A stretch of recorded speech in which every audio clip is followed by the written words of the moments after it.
السلام علیکم، آپ دیکھ رہے ہیں ڈرامہ سیریل سجناوے۔ مومنہ اپنے بابا کے روم میں جب جاتی ہے صفائی کرنے تو وہ دیکھ لیتی ہے کہ وہاں پہ نکاح نامہ پڑا ہوتا ہے اس کے باپ کا اور فہمیدہ کا، جو نرس ہوتی ہے۔ اس کے باپ نے اس کے ساتھ نکاح کر لیا ہے۔ یہ بہت زیادہ ٹوٹ چکی ہے۔ یہ اپنے روم میں آتی ہے اور بہت زیادہ زور زور سے رونے لگتی ہے، اپنی ماں کی تصویر کو دیکھتی ہے اور اسے اپنی ماں کی یاد آتی ہے۔ پھر یہ بہت زیادہ روتی ہے اور ارحم ادھر بیٹھا سوچ رہا ہوتا ہے مومنہ کے بارے میں۔ وہ بہت زیادہ پریشان ہوتا ہے، اپنا سیل نکالتا ہے اور مومنہ کو کال کرنے لگتا ہے۔ جیسے ہی وہ مومنہ کو کال کرتا ہے، مومنہ اس کی کال پہلے تو اٹینڈ نہیں کرتی، پھر اس کی کال پک کر لیتی ہے۔ وہ جیسے ہی وہ پک کرتی ہے تو وہ بہت زیادہ رو رہی ہوتی ہے، جس پر ارحم بہت زیادہ پریشان ہو جاتا ہے اور تیزی سے اس کے پاس آ جاتا ہے، بھاگا وہ اس کے پاس آ جاتا ہے۔ ادھر جیسے ہی وہ اس کے پاس آتا ہے تو وہ دیکھتا ہے کہ مومنہ بہت زیادہ رو رہی ہے۔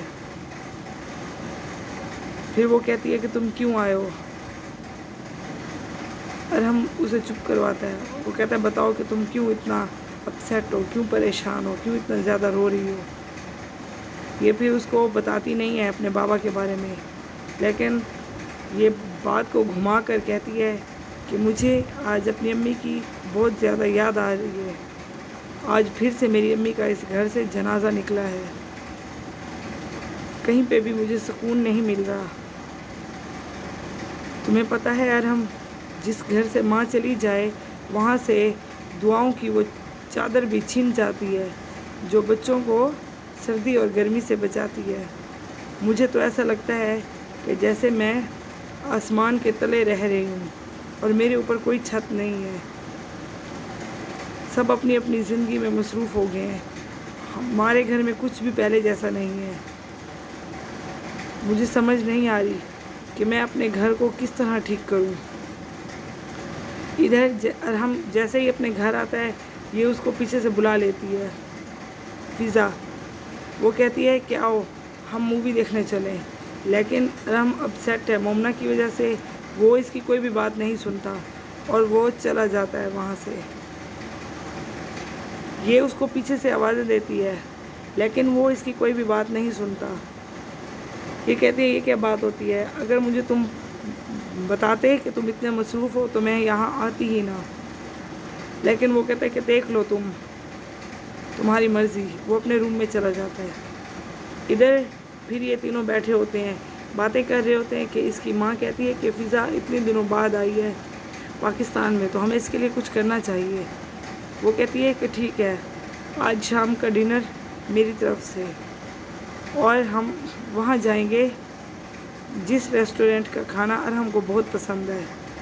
وہ کہتی ہے کیوں ارحم، تم فضا کے لیے اتنا تو کر ہی سکتے ہو۔ وہ خاموش ہو جاتا ہے اور وہ کہتا ہے کہ ٹھیک ہے۔ پھر یہ تینوں بیٹھے باتیں کر رہے ہوتے ہیں۔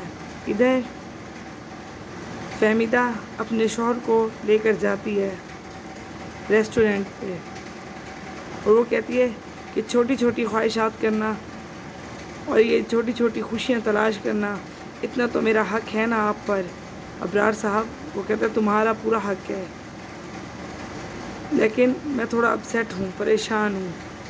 وہ پھر اس ریسٹورنٹ کے اندر آ جاتے ہیں اور بیٹھ جاتے ہیں۔ ادھر مومنہ بہت زیادہ پریشان ہوتی ہے، یہ رو رہی ہے۔ عبیر کو نہیں پتہ تو یہ اسے کس طرح بتائے۔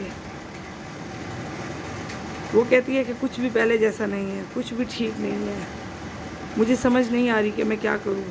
عبیر اس کے پاس آتی ہے اور اس کو کہنے لگتی ہے کہ تم شادی کر لو۔ اس پر مومنہ کو بہت زیادہ غصہ آ جاتا ہے، کہتی ہے کیا شادی کی رٹ لگائی ہے تم نے، بابا نے بھی تو فہمی سے شادی کر لی ہے۔ جس پر عبیر چونک جاتی ہے اور وہ ایسے اپنی بہن کی طرف دیکھتی ہے۔ ادھر یہ دونوں بیٹھے باتیں کر رہے ہوتے ہیں اور وہ اس کو بتا رہی ہوتی ہے کہ آپ پریشان نہ ہوں، کوئی مسئلہ ہے، پیسوں کی بات ہے تو آپ فکر نہ کریں، میں بل دے دوں گی۔ وہ کہتا ہے استغفر اللہ، پیسوں کی بات بیچ میں کہاں سے آ گئی۔ ادھر یہ پوری فیملی ڈنر کے لیے اسی ریسٹورنٹ میں آئے ہیں جہاں پہ ابرار اور فہمیدہ آئے ہوئے ہیں۔ یہ لوگ خوب انجوائے کرتے ہیں اور خوشی خوشی اسی ریسٹورنٹ میں آ رہے ہیں، لیکن انہیں نہیں پتہ کہ آگے کیا ہے۔ ادھر یہ اس کو سمجھا رہی ہوتی ہے اور بتا رہی ہوتی ہے کہ دیکھو بابا نے شادی کر لی ہے، سب کو اپنی پڑی ہے، کسی کو نہیں فکر۔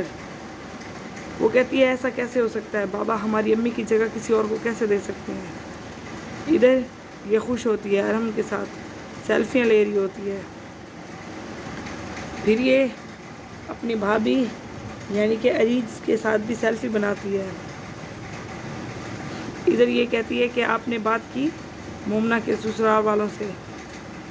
پھر یہ اچانک واش روم کے لیے جاتی ہے، ہینڈ واش کرنے واش روم میں، تو ادھر اس کو امتل ملتی ہے، لیکن اس کو نہیں پتہ کہ وہ کون ہے۔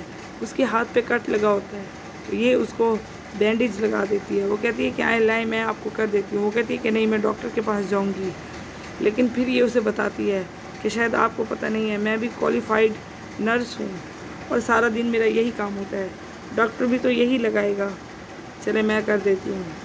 پھر ادھر یہ سارے بیٹھے ہوتے ہیں کہ وہ اس کو بتاتی ہے، اس کو یہ دیکھ لیتی ہے ان دونوں کو اور اس کو شک ہو جاتا ہے اور اس کا ہمیشہ شک یقین میں بدل جاتا ہے۔ ادھر مومنہ اپنے بھائی کو لے کر پریشان ہے کہ بابا ابھی تک نہیں آئے، کہ اتنے میں اس کا باپ آ جاتا ہے اور وہ آج اتنی دیر سے گھر آیا ہے۔ وہ اس بات پر بہت زیادہ پریشان ہے کہ اب میں اپنی بچیوں کو کیا کہوں گا کہ میں کہاں تھا، میں کدھر گیا تھا۔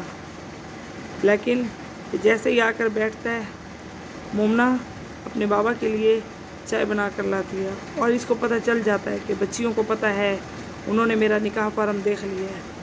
وہ اپنی بیٹی سے بات کر رہا ہوتا ہے مومنہ سے، اور مومنہ اسے کہتی ہے کہ ٹھیک ہے اب اسی عورت کو آپ اس گھر میں لے آئیں تاکہ آپ کو رات کو دیر سے نہ آنا پڑے اور ہماری راتیں ڈر ڈر کر نہ گزریں۔ یہ سن کر عبیر آ جاتی ہے اور وہ کہتی ہے کہ ہوش میں تو ہو تم، کیا کہہ رہی ہو آپی؟ وہ عورت اس گھر میں آئے گی جس کا نام تک مجھے پسند نہیں ہے اور ہماری امی کے کمرے میں رہے گی۔ اس کا باپ اس کو ڈانٹتا ہے اور وہ کہتا ہے کہ یہ سب کی ذمہ دار تم ہو، یہ سب تمہاری وجہ سے ہوا ہے۔ وہ کہتی ہے میری وجہ سے؟ وہ کہتا ہے ہاں، اگر تم لوگ میرا ساتھ دیتی تو یہ نوبت نہ آتی، مجھے اکیلے سمی کو نہ دیکھنا پڑتا۔ اگر تم لوگ میرا وقت پر ساتھ دیتی، سمی کو سنبھالتی، آخر وہ تمہارا بھی تو بھائی تھا۔ وہ کہتا ہے اگر تم نے مجھے پریشان کیا تو میں بھی تمہاری ماں کی طرح مر جاؤں گا۔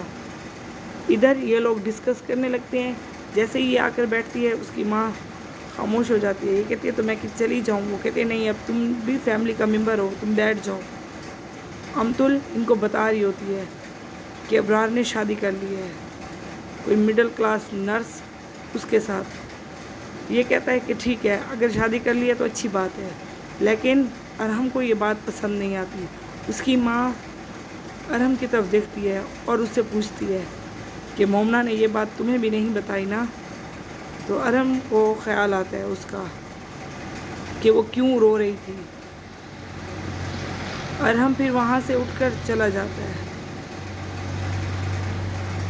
اسے اس کا خیال آ رہا ہوتا ہے جیسے اس نے کہا تھا کہ آج میری امی کا جنازہ پھر سے اس گھر سے اٹھا ہے۔ ادھر ارحم پھر مومنہ کے پاس آتا ہے اور وہ کہتا ہے کہ تم نے مجھے کیوں نہیں بتایا؟ وہ کہتی ہے میں تم سے کیا بتاتی؟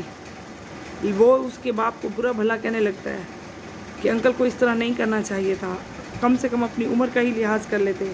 مومنہ ارحم کے ساتھ ناراض ہونے لگتی ہے کہ تم نے جو فیصلہ مجھے سنانا ہے تم سناؤ، جو کہنا ہے مجھے کہو، لیکن میرے بابا کو کچھ مت کہو، کیونکہ یہ ایک فطری عمل ہے۔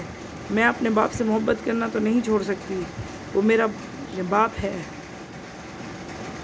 وہ کہتا ہے مجھے اس بات کا ڈر ہے کہ میں تمہیں کھو نہ دوں۔ وہ کہتی ہے کہ تمہارا ڈر بالکل ٹھیک ہے، اگر ایسا نہ ہوتا تو میں تمہارے گھر ہوتی۔ وہ کہتا ہے کہ تم اپنے باپ کو سمجھاؤ کہ وہ کیا کر رہے ہیں، اس عمر میں بچے، پھر اس عمر میں شادی، یہ سب کیا ہے؟ وہ کہتی ہے کہ میں اب تمہارے آگے ہاتھ جوڑتی ہوں کہ تم جاؤ اور پھر کبھی ہمارے گھر نہ آؤ۔ یہ ساری باتیں وہ کرتی ہے اور ہم وہاں سے ناراض ہو کر چلا جاتا ہے اور یہ اسے پیچھے سے دیکھ رہی ہوتی ہے۔ پلیز چینل کو لائک کر دیں اور سبسکرائب کر دیں۔ تھینک یو، اللہ حافظ۔